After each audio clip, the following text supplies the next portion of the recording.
Olá, tudo bem com você? Eu aqui novamente, sempre com as minhas dúvidas e com os meus questionamentos. E eu confesso que a leitura tem aberto muito o meu conhecimento, e uma vez que nós buscamos o conhecimento com propósito, nós adquirimos a sabedoria. E a sabedoria sempre contribui com a vida do próximo. Hoje eu gostaria de falar sobre Davi, o rei Davi das Sagradas Escrituras, e por que Salomão, o seu filho, pediu sabedoria. Não sei se você já leu nas Sagradas Escrituras, né, sobre a história do rei Davi e a sabedoria que Deus deu a Salomão. Salomão, ele foi conhecido e é conhecido até os dias de hoje porque ele era muito sábio e por conta da sua sabedoria ele adquiriu muitos bens e também adquiriu muitas riquezas. Eu confesso que muitos anos, né, dentro de uma denominação, no caso, eu passei a buscar o conhecimento das Sagradas Escrituras com outro olhar, até mesmo para tirar alguns tabus, alguns preconceitos que estavam dentro de mim, porque eu passava, né, a ouvir a palavra através do pregador e raramente eu buscava o conhecimento das Sagradas Escrituras. Quando eu passei a me interessar pela leitura, aí abriu-se um leque na minha mente e eu passei a questionar, passei a duvidar e passei a buscar o conhecimento de com outro olhar e também para contribuir com a sua vida. Passamos por muitas questões complicadas no momento da pandemia e a leitura, ela contribuiu com a minha vida. Então, a partir daí, eu senti o desejo no meu coração de contribuir também com a sua vida. E, para mim, tem sido um privilégio. Hoje nós buscamos bens materiais e nos esquecemos do que de fato importa, né? Que são as pessoas, o ser humano importa. Então, diante dessa história, né, que está nas Sagradas Escrituras, que fala sobre um pequeno trecho sobre a vida do rei Davi. E Davi, ele, ali na sua época, ele sentiu o desejo de construir um templo para que a arca do Senhor, né, estivesse ali e para que houvesse também as cerimônias, os sacrifícios num determinado lugar. Com a morte, né, de Jesus, nós passamos a adorar ao Senhor, a cultuar, ou que seja, a orar onde nós estamos, dentro da nossa casa, no caso, a necessidade da comunhão dentro da igreja, para que possamos o quê? Nos fortalecer espiritualmente, mas quando Jesus morreu por nós, né, para a remissão dos nossos pecados, nós passamos a estar, no caso, orando e buscando o Senhor dentro do nosso lar, certo? E aí, no caso, nesse período histórico, quando Davi, né, sendo consagrado um rei, ele era ali um simples pastor de ovelhas, mas ele tinha um propósito, né? Ele foi chamado ali para lutar contra Golias, né? E aí ele perguntou: quem lutar contra este homem, o que vai ganhar? Seria ele isento de todos os impostos e se casaria com a filha do rei, que nesse período a filha do rei, nesse período era o rei Saul, e aí quem ganhasse essa batalha contra o filisteu Golias se casaria com a filha do rei e seria isento, né, dos impostos, no caso a família. Então Davi, sendo pequenininho, mas sendo ousado, foi ali o início da sua trajetória como guerreiro destemido, né? Então Davi, por conta da sua audácia, né, da questão de não ter medo, porque os pais, né, o pai passou a ele, né, Jessé passou para ele esse conhecimento, esse temor do Senhor. Então Davi ele teve uma trajetória ali de muitas lutas, de muitas guerras. Ele foi invejado pelo rei Saul. Ele foi usado, né? Mas ele também errou. Ele adulterou, né, com a esposa de Ramã. E acabou o quê? Causando uma tragédia no contexto bíblico. Mas ele foi usado por quê? Porque ele era humilde. Né? Ele era humilde, então ele sempre rapidamente reconhecia os seus erros e pedia perdão ao Senhor. Tanto que ele é reconhecido como o homem segundo o coração de Deus, né? O rei Davi. E Davi, com o propósito, né, de construir um templo para abrigar a arca do Senhor, Deus falou para ele: Davi, eu não vou permitir que você construa um templo porque você é um homem sanguinário, né? Você derramou muito sangue de inocentes em guerras. Então, por este motivo, o seu filho, o seu sucessor, esse sim, construirá o templo para louvor e adoração naquele período. E aí, por conta disso, no caso, o sucessor, né, foi o Salomão, né, que passou a ser o rei, né, nesse período após a morte de Davi. E Davi deixou todas as orientações para que Salomão desse continuidade à construção do templo. Então nós podemos, no caso, entender que Salomão, diante dessa responsabilidade passada de pai para filho e ver o exemplo do pai, né, diante do Senhor, diante das causas, diante das lutas, Salomão ele teve esse compromisso.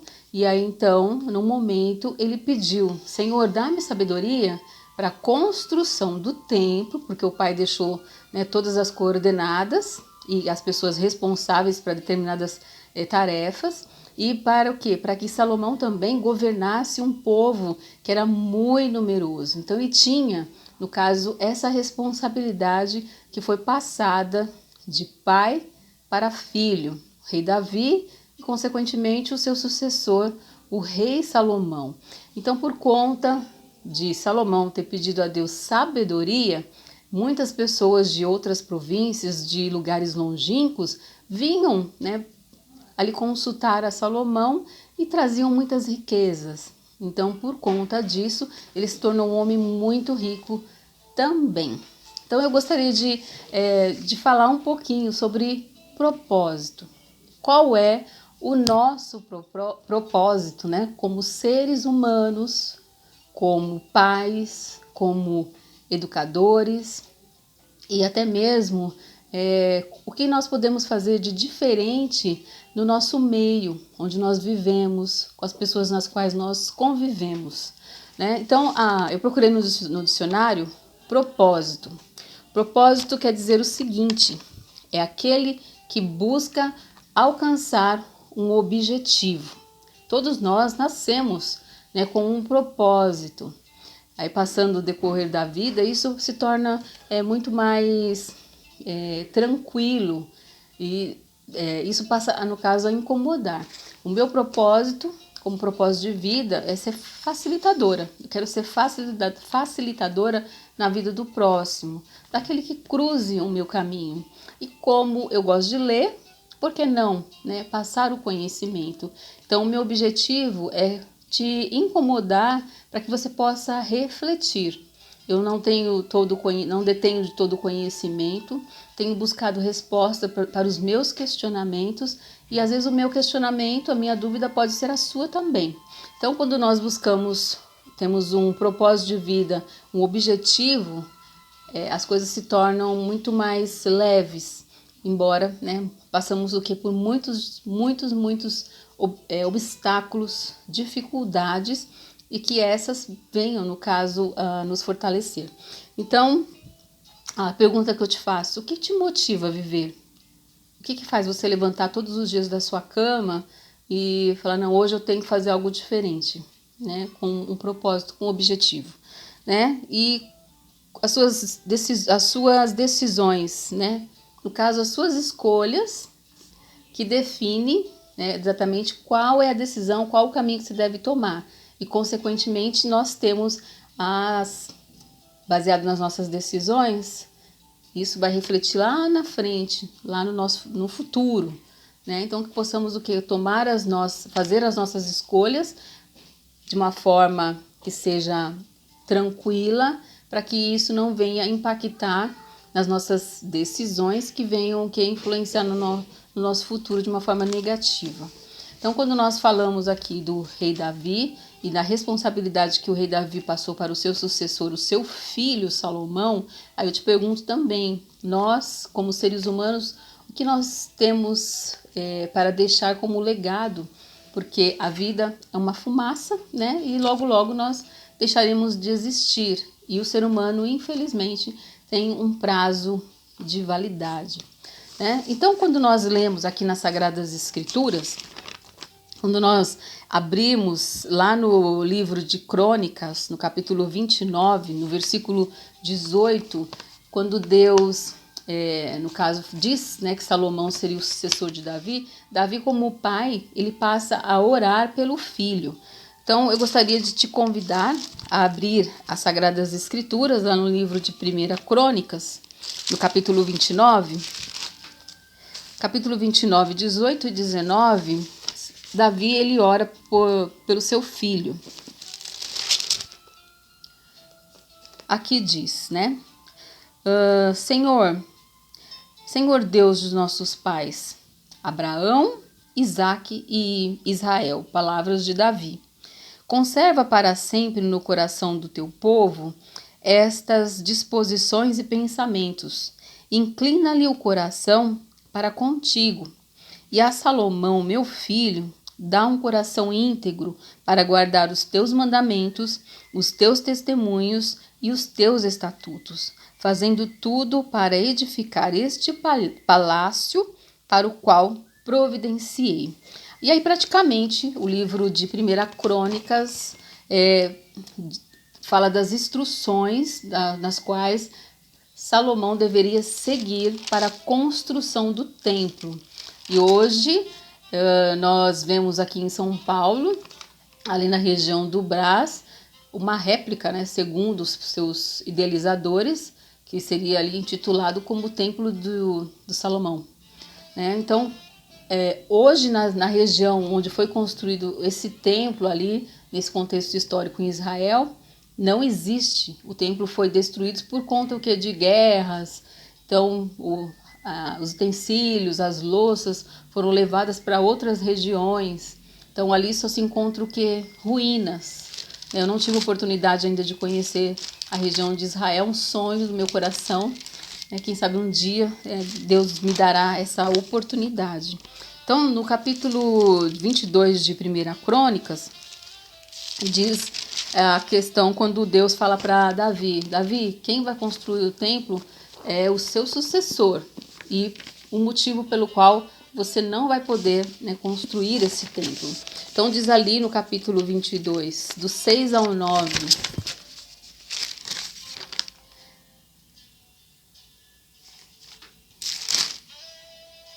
Fala assim: então chamou a Salomão seu filho, né, Davi, e lhe ordenou que edificasse a casa ao Senhor Deus de Israel. Disse Davi a Salomão: filho meu, tive intenção de edificar uma casa ao nome do Senhor, meu Deus.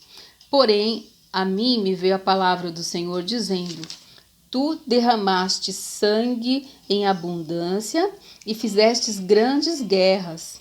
Então edificarás casa ao meu nome?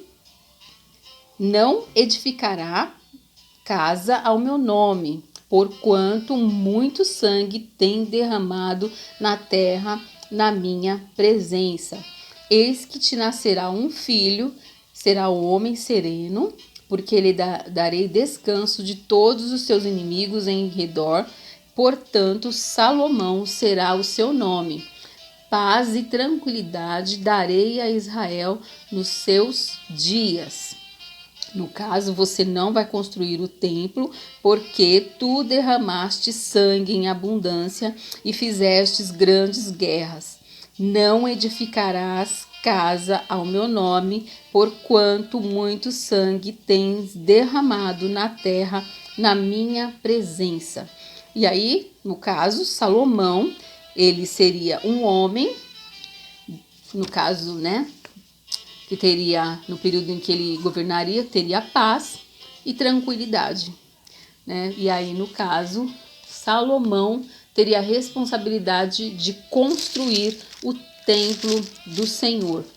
Lá em 2 Crônicas, no capítulo 1, diz o momento em que Salomão ora ao Senhor, que ele é acordado no período da noite, e ele pede para Deus sabedoria.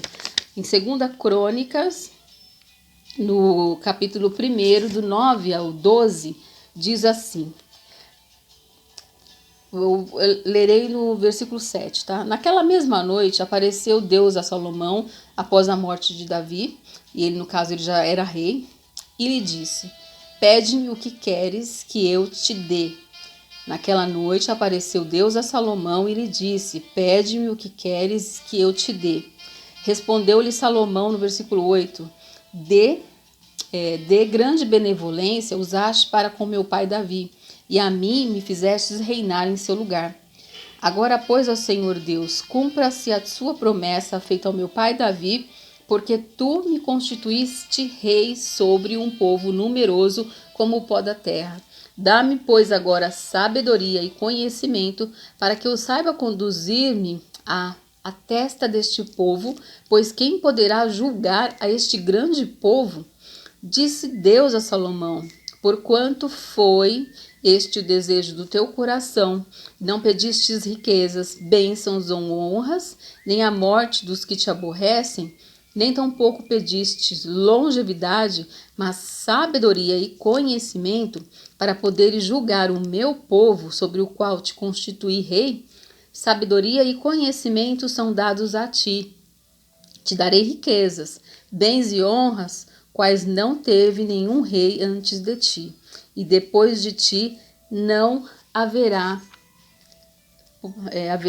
teu igual. E aí diz que Salomão, ele era praticamente uma criança quando ele passou a reinar no lugar do seu pai, Davi. E aí, no caso, quando nós, hoje a questão do que? As pessoas buscam bens materiais. Quais seriam os valores? No caso, o rei Salomão, ele teve um propósito, que era construir o templo e governar diante de um povo numeroso. Nós, hoje, diante das transformações históricas, eu te pergunto, quais são os valores que nós temos passado para os nossos filhos, como propósito, como objetivo? No mínimo seria o quê? Os princípios, os valores, amar ao próximo, as questões espirituais, que eram antigamente nos apresentados como valores éticos, espirituais, morais, a boa índole, ser prudente, respeito ao próximo, não desejar o que é do outro. Seria ali o mínimo que está nos 10 mandamentos. E hoje nós priorizamos, infelizmente, o ter, o ter. Então, muitas das vezes as pessoas são reconhecidas pelo que elas possuem. O resultado, no caso que nós olhamos e observamos na vida do outro, é através do que? Se a pessoa tem o carro do ano, se a pessoa tem mais de 5 dígitos na conta, e se a pessoa tem uma casa vultuosa, cheia de pompas e riquezas. Nós consideramos uma pessoa bem-sucedida, próspera, até mesmo como um exemplo para as nossas vidas. Mas será que é o certo nós olharmos as pessoas pelo que elas possuem, sem observar primeiro o caráter, ou de onde veio de fato essas riquezas, observar se a pessoa tem uma boa índole, se a pessoa é uma pessoa correta, prudente? Então, observando aqui as Sagradas Escrituras, até mesmo buscando resposta para os meus questionamentos, o que vale mais hoje seria o resultado da prosperidade, das riquezas ou o nosso caráter?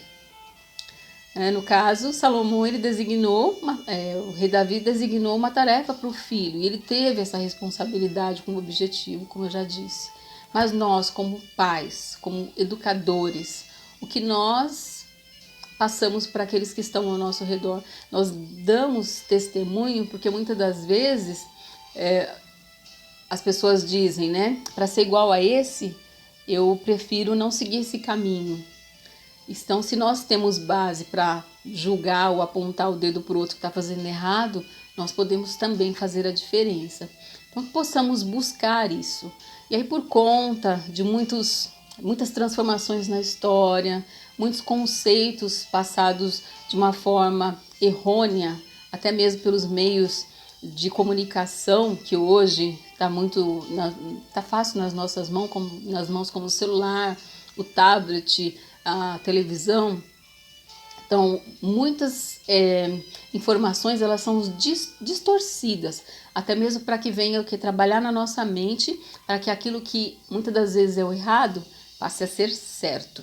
Eu estou aqui, estava aqui lendo um livro sobre metodologia, esse livro aqui, Metodologia e Ideologia do Trabalho Social, que é na área da minha atuação.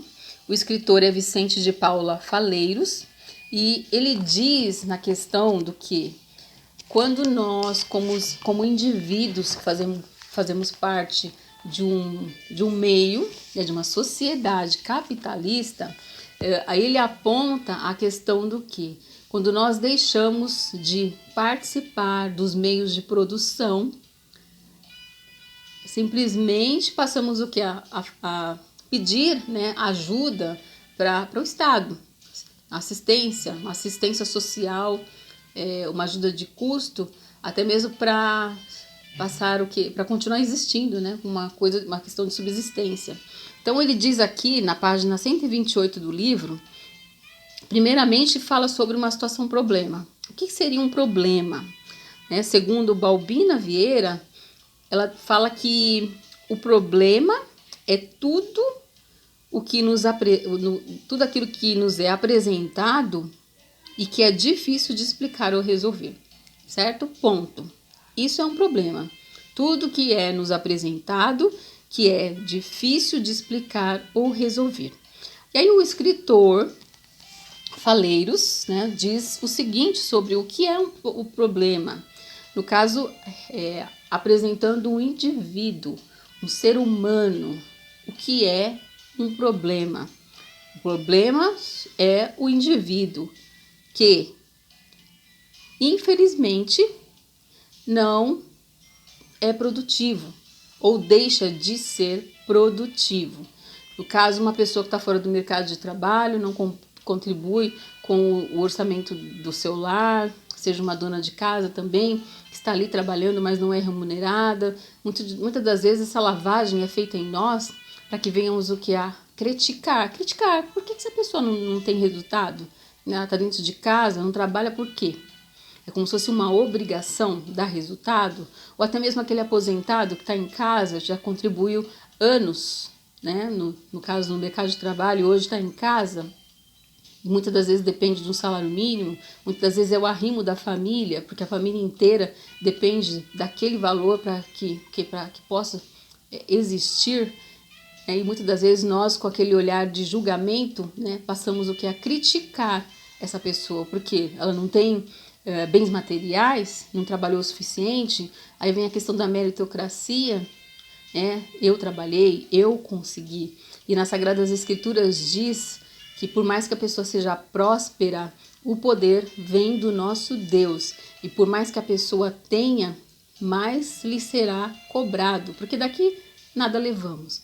E aí a questão nós vemos o que aconteceu lá no Rio Grande do Sul, as pessoas perderam praticamente tudo, e vemos que não é uma região ali que era uma construção ruim, não, pelo contrário, tinha uma ótima infraestrutura e de repente passou a não existir mais aquela região, aquele espaço.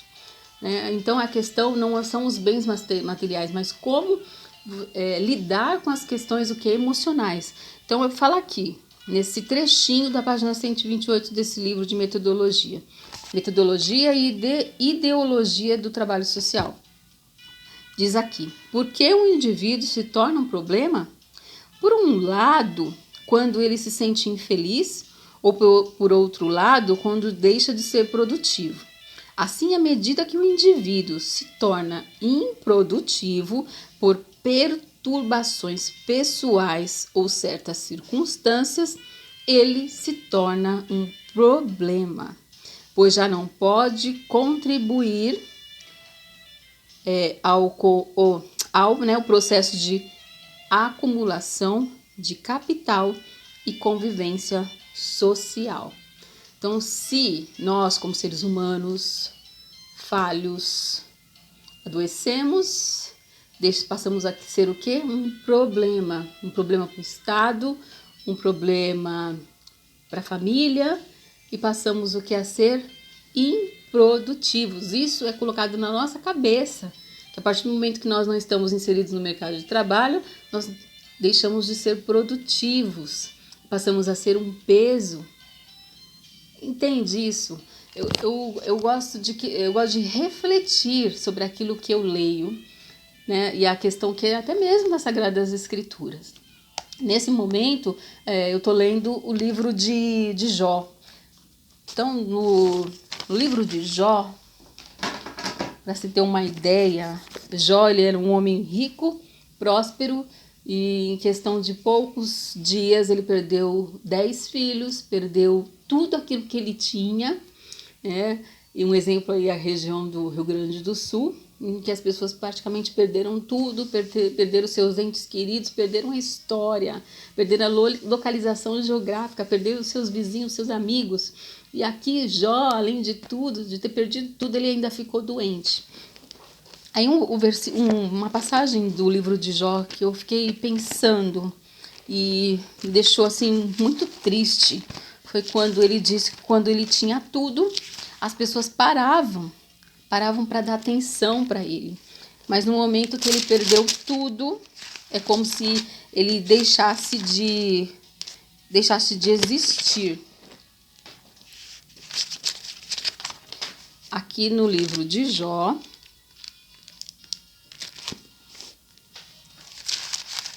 eu vou achar aqui o versículo. Ele fala assim, que aqui ele justifica no capítulo 29. Quando eu saía para a porta, quando ele tinha saúde, antes de ficar doente e perder tudo, né? Quando eu saía para a porta da cidade e na praça, me era dado sentar-me. Os moços me viam e se retiravam. Os idosos se levantavam e se punham em pé. Os príncipes reprimiam as suas palavras e punham a mão sobre a boca. A voz dos nobres emudecia e a sua língua se apegava ao paladar. Ouvindo-me algum ouvido, esse me chamava feliz. Vendo-me algum olho, dava testemunho de mim. Porque eu livrava os pobres que clamavam e também o órfão que não tinha quem socorresse. A bênção do que estava a perecer vinha sobre mim, e eu fazia jubilar-se o coração da viúva. Eu dizia no meu ninho, expirarei, multiplicarei os meus dias como areia. A minha raiz se estenderá até as águas, e o orvalho ficará durante a noite sobre os meus ramos. A minha honra se renovará em mim, e o meu arco se reforçará na minha mão. Os que me ouviam esperavam o meu conselho, e guardavam silêncio para ouvi-lo. Havendo eu falado, não replicavam. As minhas palavras caíam sobre eles como orvalho. Esperavam-me como a chuva, abriam a boca como a chuva de primavera. E aí, no caso, ele perdeu tudo, ficou doente, e aí ele diz que nem mesmo as crianças paravam para ouvi-lo. E ele era motivo de vergonha, insulto e muitas das vezes motivo de riso. Então, nas próprias palavras das Sagradas Escrituras, obriga-nos a dar o quê? Resultado. Para que venhamos o quê? A dar resultado financeiro. E a partir do momento que emocionalmente não conseguimos, até mesmo por falta de oportunidade, ou por questões pessoais, as pessoas passam a não nos dar ouvidos. É que venhamos a mudar nossa maneira de pensar. E aquilo que está errado, muitas das vezes, é colocado na nossa cabeça de uma certa maneira que a gente passa a não duvidar e tem isso como certo. A mentira passa a ser verdade. Né? Possamos o quê? Conhecer, possamos ler e possamos passar os valores, né, aos nossos filhos, o que é certo, o que é errado, os valores morais, os princípios éticos, a questão até mesmo que eu sempre falo nos meus vídeos do livro de Mateus, do capítulo 22 de Mateus. Eu gosto muito de falar a referência bíblica para que venhamos o que? A meditar. 39, seria 37, 38, 39. Respondeu-lhe Jesus: amarás o Senhor teu Deus de todo o teu coração, de toda a tua alma e de todo o seu entendimento. Este é o grande primeiro mandamento. E o segundo, semelhante a este, amarás o teu próximo como a ti mesmo. Então, que possamos nos valorizar, amar a Deus sobre todas as coisas e desejar aquilo que nós queremos para nós, para o nosso próximo. Que dentro daquilo que foi falado você possa refletir, buscar o conhecimento de maneira a se fortalecer e adquirir sabedoria para que você possa fazer diferença na sua vida e principalmente na vida do próximo. E que você possa ficar bem, né? Reflita, né? A questão do preconceito, a questão do que é problema, o indivíduo é problema, isso é colocado na nossa mente como verdade quando deixamos de de contribuir com os meios do acúmulo de riquezas, ou que não venhamos a estar contribuindo com a nossa família financeiramente, mas que você possa se fortalecer buscando o conhecimento através das Sagradas Escrituras. E eu te encontro no próximo vídeo.